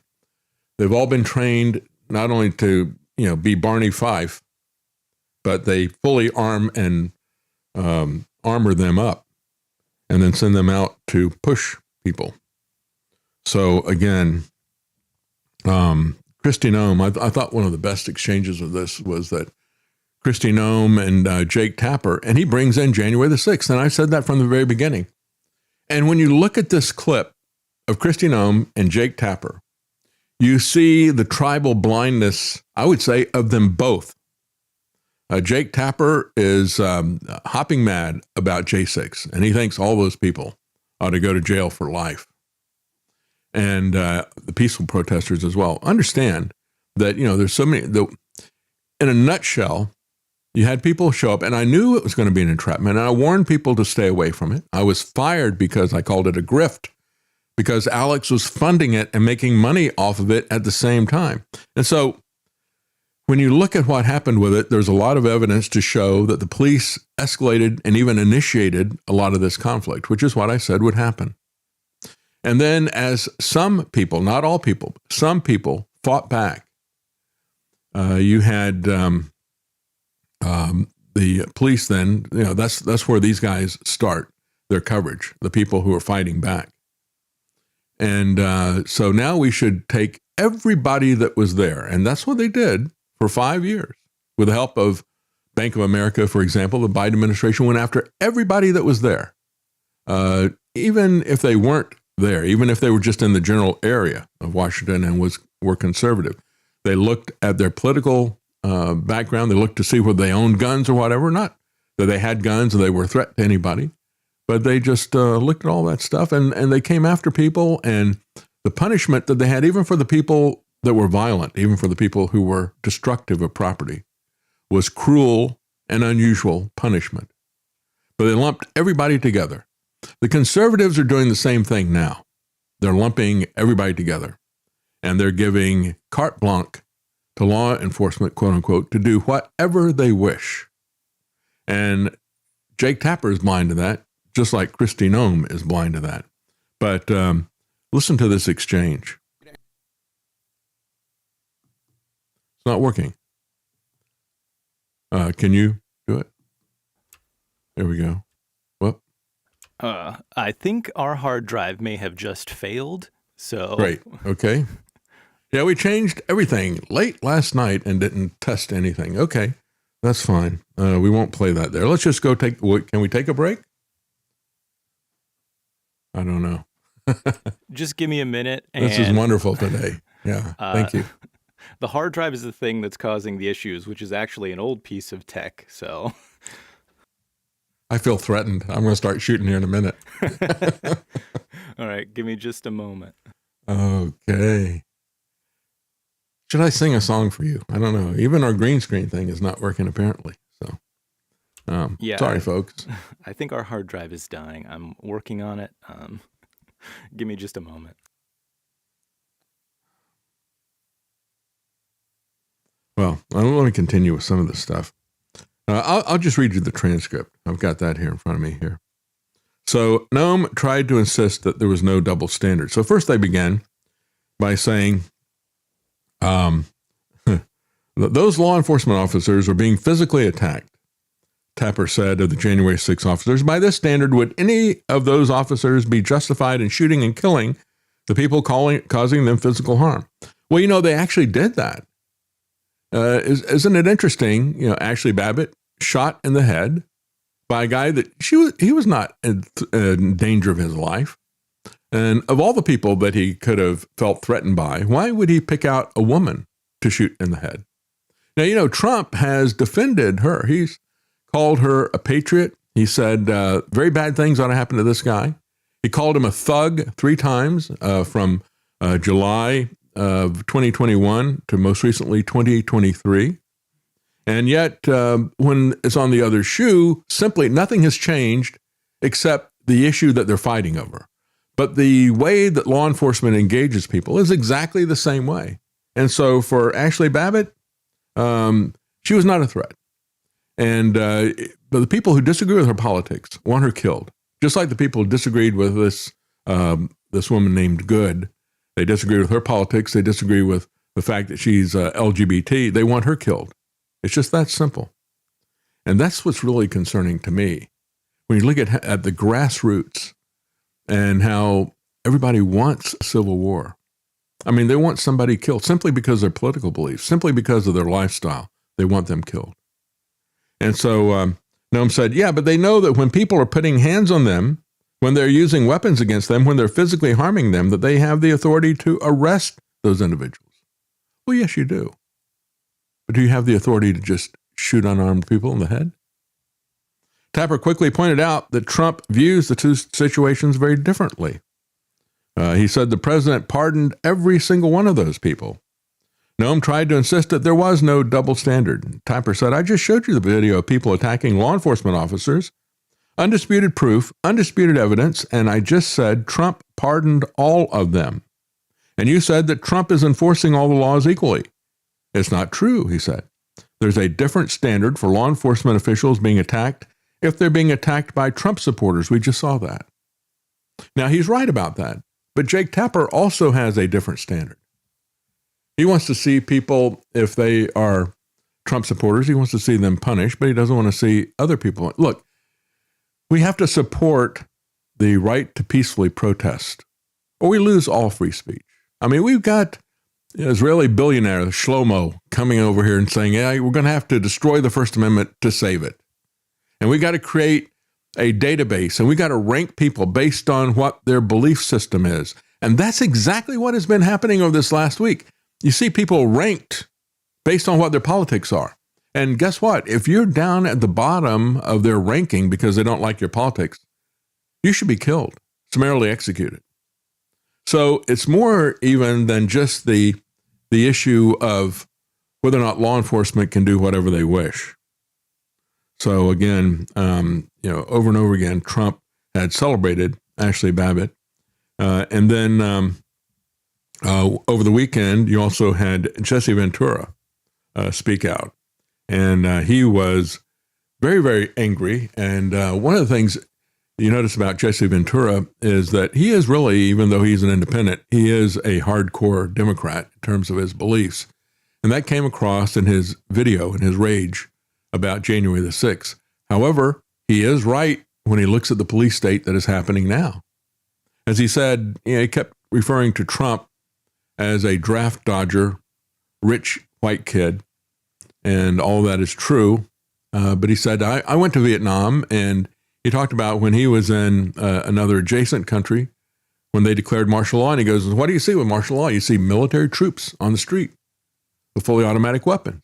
He goes, we see that today. He goes, that is what I'm talking about in terms of police state. Now, he's absolutely right about that. I disagree with his politics. I disagree with his take on January the 6th. I believe that what happened was a lot of people who were peacefully protesting were punished. And I believe that the people who, even with the physical contact, I believe that the punishment was unusual and cruel. And that is also specifically prohibited by the Constitution. So we got a couple of comments here. We'll buy some time. So, yeah, you say the drive is back. You think it's working? I believe it to be working. The drive, however, is dying. Okay. Well, Stealth Patriot, thank you very much for the tip. Maybe we can put that towards a new drive here. Could it be that ICE is intentionally violating the 4th, 5th, and 9th Amendment in order to be discredited so that the Kalergi plan can go back into full swing like under Biden? Just a thought. Well, I think that the whole purpose of this, they understand the time that we're in. Look, they understand this is a fourth turning. They know the pattern. I mean, they use all the terminology about the generations. This is a millennium, the millennial generation. These are the Generation X and Y and Z and all the rest of the stuff. They use all the terminology from Strauss and Howe, but they pretend that they never read The Fourth Turning, because the central part of that is the cycle of about 80 years, every 4 generations, that all the institutions are basically changed. You typically have an economic crash, and then all the institutions, everybody loses faith in the institutions. There's something of a revolution towards the institutions, and usually there's a war. Why? Because when the government feels threatened, they take it to war. So they're pretending that they don't know all this stuff, but they are ramping it up. And Trump is busy making enemies, foreign and domestic. I've said for the longest time, this Fourth Turning, previous one was the Great Depression and World War II. Prior to that, the Civil War. Prior to that, the Revolutionary War. I said, I think this one is going to be a combination of all three. I think it'll be a Revolutionary War, a Civil War, and a World War.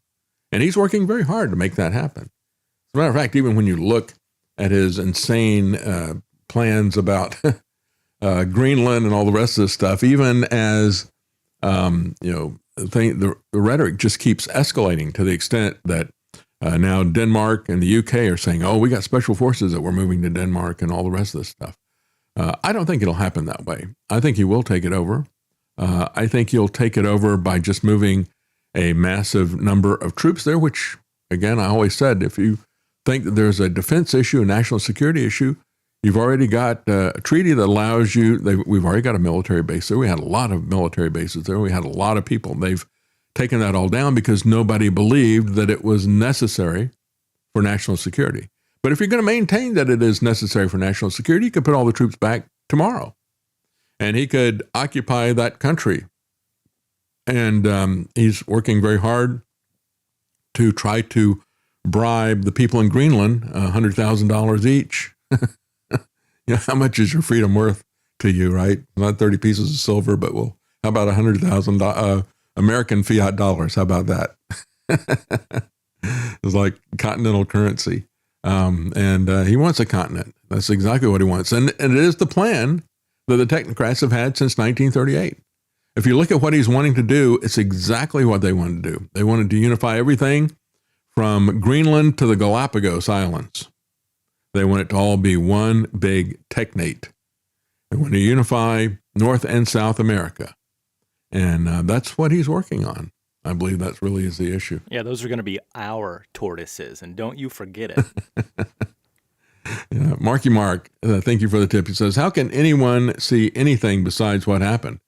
It's obvious that Miss Good turned away from the ICE agent. Yeah, you can see the wheel, right? I know how that works. I've driven a car before. I don't like what I found out about Miss Good, but that doesn't justify her homicide. I absolutely agree. And I even said that about that guy, Abrego Garcia or whatever. I said, their first instinct was to come after him with an ad hominem attack, call him a wife beater and all the rest of the stuff. And it's like, okay, well, still, if he's here illegally, deport him, but give him due process. That's really what we need to have. And then they added to the lies. They said, look, he's got MS-13 on his knuckles. They put that, it was quite obviously put in after the fact with Photoshop or something. Actually, the words, it was not even tattooed on his hand there. And he had some symbols that people say, well, that's not the way the drug guys do it. They're big and proud and loud about their MS-13 identity. They put it all over their entire chest or their back. Real big MS-13. So, that didn't look like any of that stuff was real. But at the same time, Trump and Kristi Noem were pushing these personal attacks and fake information about Garcia. It also emerged that in Tennessee, he had been involved in human trafficking and was caught by the Tennessee Highway Patrol.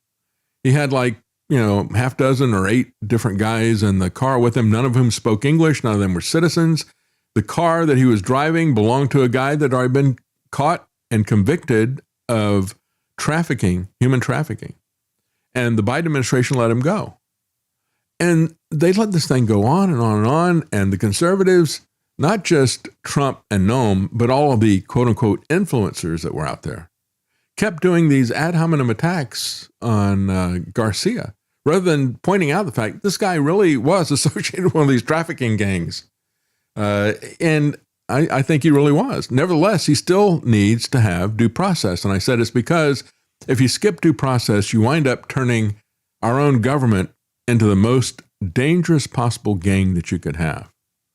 And that is unlimited amounts of money, unlimited use of force, and no accountability, which is what we're really talking about here. There's also the fact that multiple things can be true.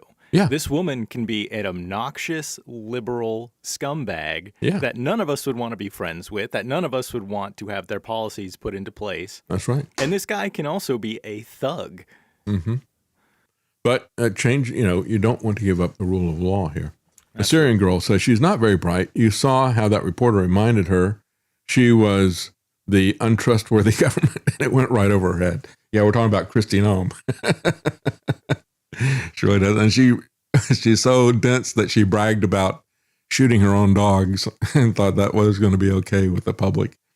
Pisano Vante, 1776. This was a filmed execution, just like Lavoy Finicum. That's right. That's another example. Isn't that amazing? I'll never forget that. Travis had a chance to talk to him when he went up there. And yeah, I think I was the last person from InfoWars to ask him anything. Yeah. Because, you had, what was it? Pete Santilli was saying, oh, you can't interview any of these people. I've got exclusive on this stuff. And Travis said, no, you don't. He went over and he talked to Lavoy Finicum, who was sitting out in front of the compound, wasn't he? Yeah, he was just sitting there and said, they want to arrest me. I'm right here. They can come get me. I won't fight back. I won't do anything. If memory serves, he just said, come take me. We're not going to, have a firefight. You can just come arrest me right here. Yeah, except that they did have a firefight, didn't they? They set up an ambush, and as he's getting out of the car, and he's showing his hands, and they execute him, shooting him in the back. They're already shooting into the car. He got out to save the lives of the people in there. Fuzzy Mateo, the same CBP that let in 20 million illegals, are now tasked with removing them. They're yes men. They don't follow the law. They follow the leader. That's right. The Lost Boys. That's the other thing about it, too. If you look at Stephen Miller's quota, right? I want this many arrests per day, and you go out and you do the math, the number of days that they're going to be there, which is about 1,200 days, let's say.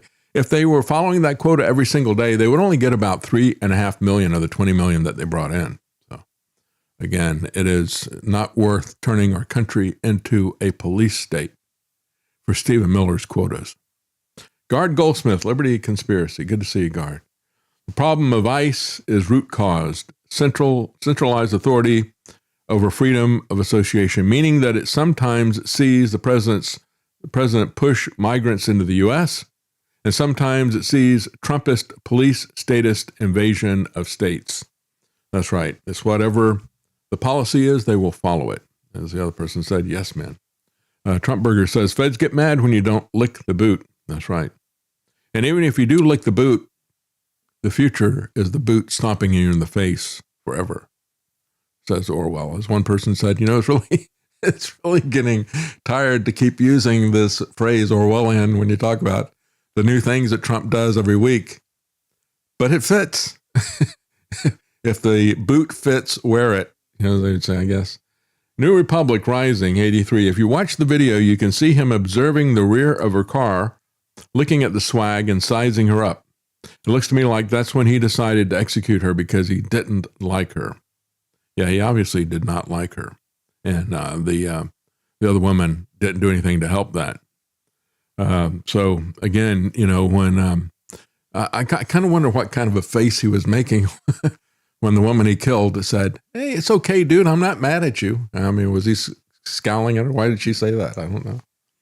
Chris 01 Marines says, what is crazy is this. On InfoWars, they were doing a vote to see if the shooting of the lady was justified. More than 90% said yes. Only 9% said no. Truly sad. Already selling the lie that people buy. Yeah, I've seen that over and over again. I mean, they bought the lie about Stop the Steal.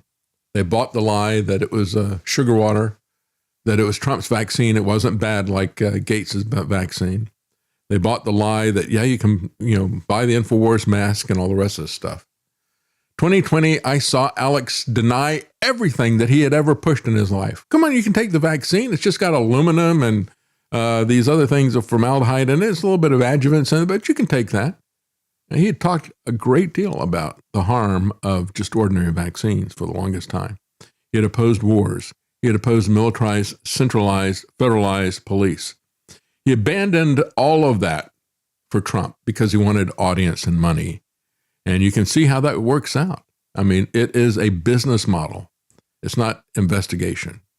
And it's just disgusting to watch what it's become. I got some other things I want to talk about. As a matter of fact, I want to talk a little bit about the crumbling empire and the fiat currency that is the foundation of the American empire. If you don't know what shaky ground we're on, just take a look at the dollar. And again, it's not just the not worth a continental, which is, this is a Zero Hedge article, but they go through it and they talk about, well, you know, in Germany, they had the 100 billion mark banknote, 100 billion marks in one piece of paper. The paper mark was printed in mass quantity to buy foreign currency in order to pay back reparations. And what happens is you wind up having, as they say, how does a very rich person go bankrupt? Well, there's one person, you know, Hemingway had the character say, well, gradually, then suddenly. And this is the way hyperinflation always begins. Gradually, then suddenly. In Hungary, they had 100 billion denomination there. In 1946, Hungary was severely strapped for money as a result of World War II. The central bank was instructed to issue currency proportional to whatever the budget required. Sounds like Trump was running it. Silver coinage disappeared. By the way, Trump is now filing criminal charges against Jerome Powell. He can't wait for this guy to get out. That's how eager he is to manipulate the financial system. I'm telling you, this, I think, in my personal opinion, if gold was in response to economic instability and problems that we had, you know, Trump is stepping on the pedal like a crazed leftist radical that he wants you to believe this woman was. You know, it is just, it's amazing how he's accelerating everything. Yugoslavia, 1993, they had a 500 billion dinar banknote. Yugoslavia, economically weakened by regional war, had used up all of its hard currency reserves, meaning gold, and decided to loot the savings of its citizens. It did this through the printing of money and increasing restrictions on citizens' savings in government banks. As always, the governments are always certain that they can control inflation until they can't. In Zimbabwe, $100 trillion banknote. That was in 2008.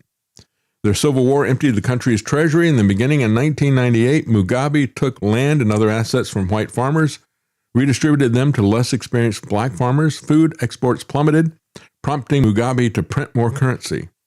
Revenues to government suffered as a result, with wages failing to keep up.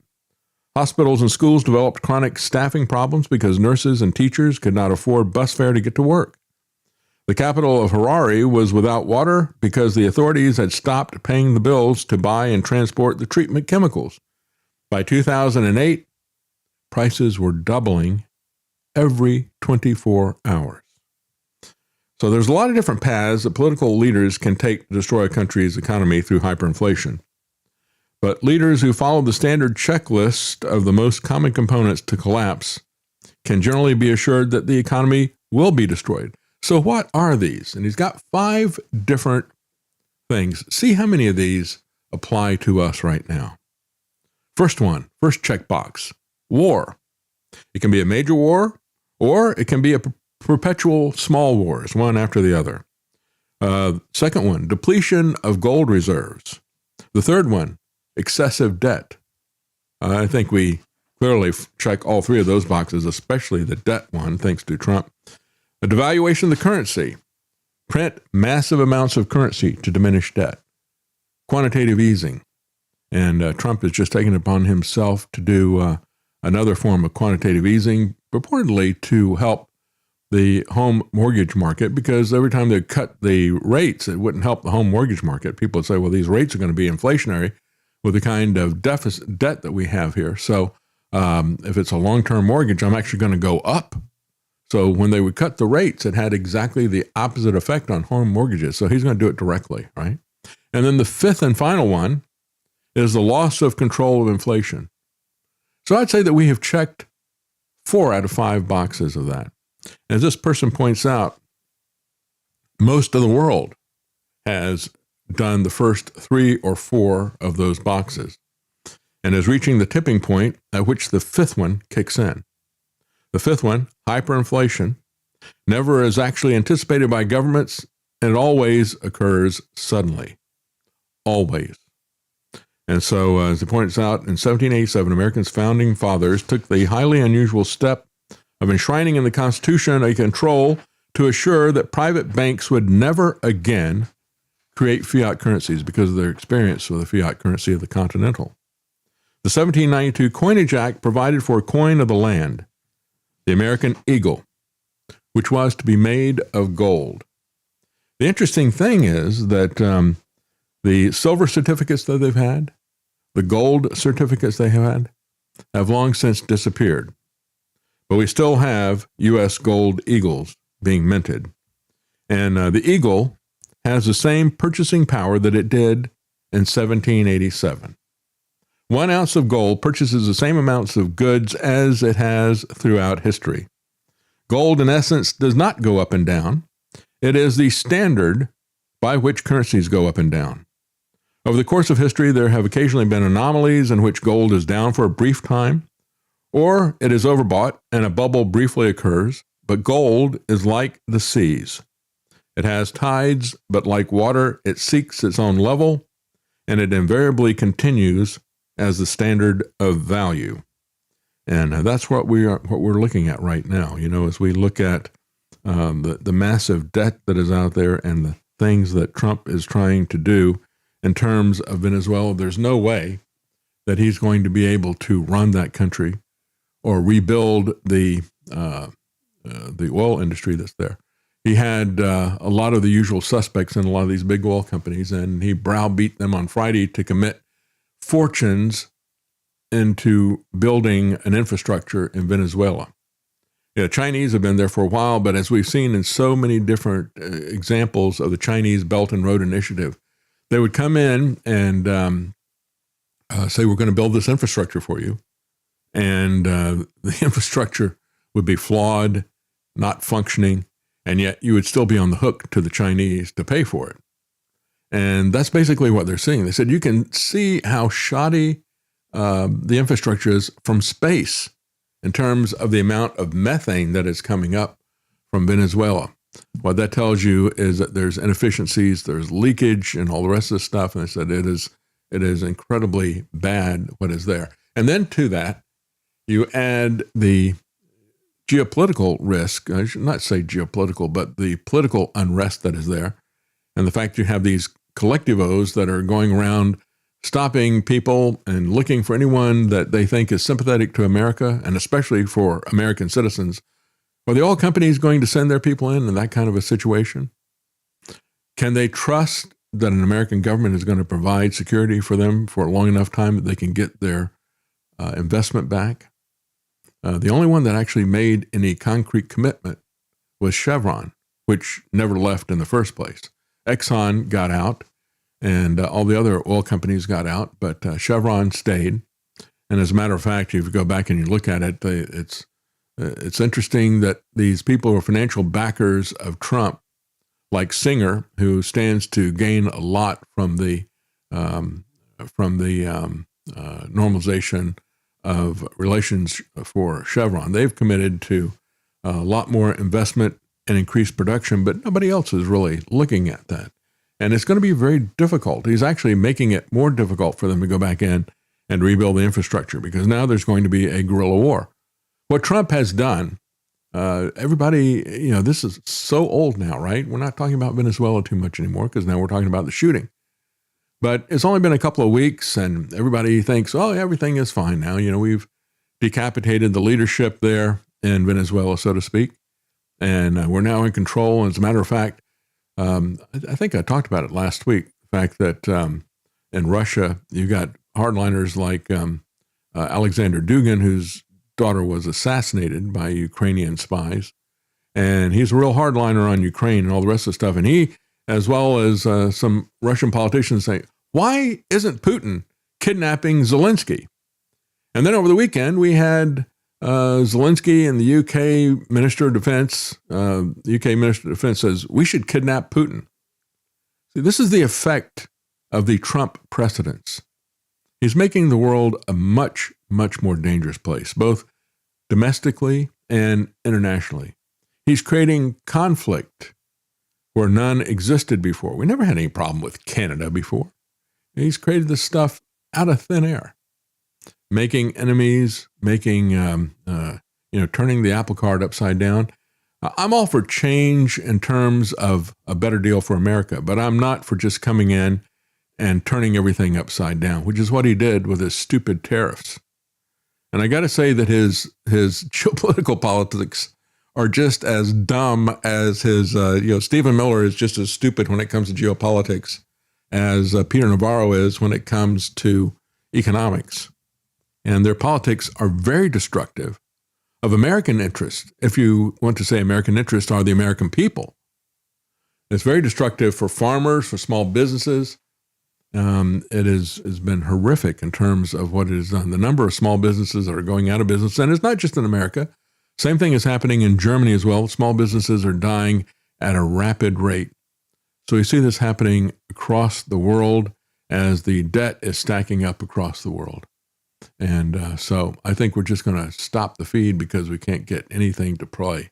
So normally I guess I could have Travis whistle the tune to play me out here. That's it. Again, I apologize, we have never had so much technical problems as we did today. And I finally actually diagnosed what's wrong with it. Oh, good. OBS popped up a bunch of tiny windows behind it that let me know that the drive was full, but it didn't actually bring them to the front to let me know. So okay, well, we'll have things corrected by tomorrow, I assure you. Thank you for joining us. Have a good day.